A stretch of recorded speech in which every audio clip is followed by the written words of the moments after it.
E aí, galera do sexto ano, vamos dar mais uma continuidade aqui nas nossas aulinhas, tudo bem? Só relembrando, aula passada nós começamos a falar sobre o que nós chamamos de sistema nervoso central, tudo bem? Onde falamos sobre o encéfalo, sobre a medula espinal, falamos sobre as características, as partes, as funções, comentamos tudo isso na aula passada. E hoje nós vamos começar a falar sobre o que nós chamamos de sistema nervoso periférico, ou mais carinhosamente chamado de SNP, tudo bem? E vamos seguir a mesma linha de raciocínio. Vamos falar suas características, suas funcionalidades, suas partes, como ele é dividido, tudo bem? Então, vamos comentar cada uma delas. Então, simbora! Primeira parte aí, a gente tem que falar o que é o sistema nervoso periférico. Sistema nervoso periférico, não sei se vocês se lembram, quando a gente estava falando do sistema nervoso central, a gente falou as diversas funções deles, tudo bem?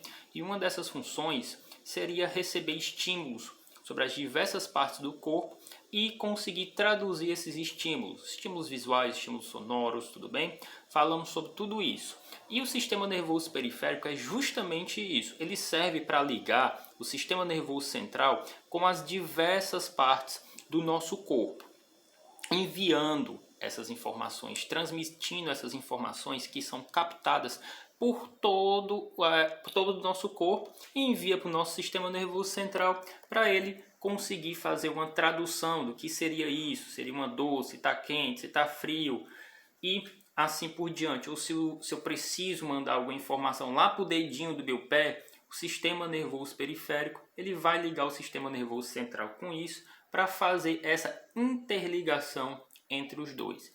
E ele é formado basicamente por duas partes, os gânglios e os nervos. E para a gente saber o que são gânglios e nervos, vocês vão ter que se lembrar lá daquela célulazinha que eu falei com vocês, os neurônios. Se lembrar das partes delas. Quais seriam as partes? Os dendritos, os axônios, e o corpo celular.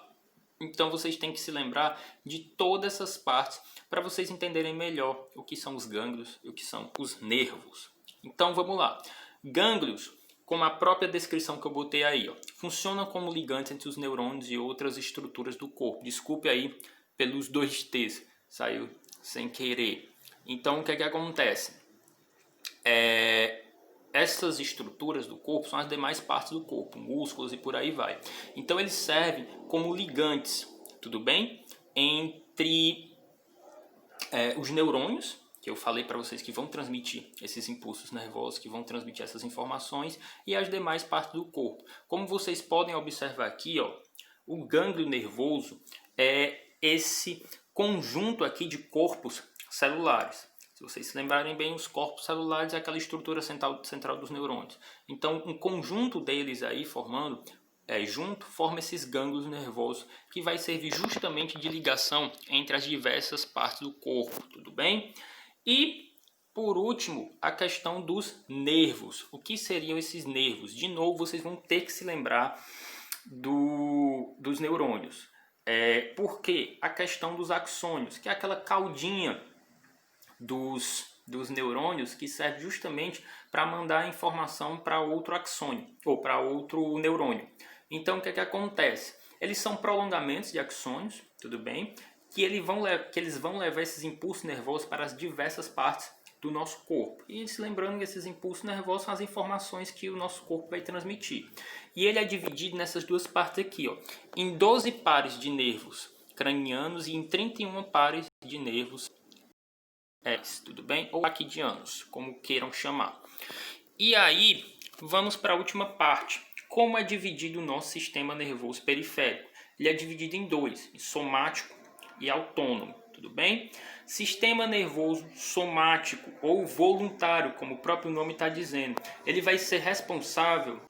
Desculpe aí, galera, tive só que mudar de lugar aqui rapidinho por alguns problemas técnicos. Então, continuando aí, o sistema nervoso somático e o autônomo. Sistema nervoso somático, o próprio nome está dizendo, ele é um sistema nervoso voluntário. Então, ele consiste em ações que são voluntárias, como andar, falar, pensar, movimentar o braço e por aí vai. Já o sistema nervoso autônomo ou visceral, o que é que acontece? Ele é responsável por ações que não são ações voluntárias, como por exemplo os batimentos do coração. Você não vai controlar os batimentos do coração, você não vai controlar a sua digestão. E ele é dividido em duas partes, o simpático e o parasimpático. Como é que funciona? Elas são antagônicas, então é como se o simpático ele fizesse uma determinada coisa no seu organismo e o parasimpático fosse lá para desfazer isso, tudo bem? Então eles têm essa função antagônica. Então o sistema nervoso somático e o sistema nervoso periférico autônomo. Então galerinha, qualquer dúvida a gente tira nas videoconferências. Até mais!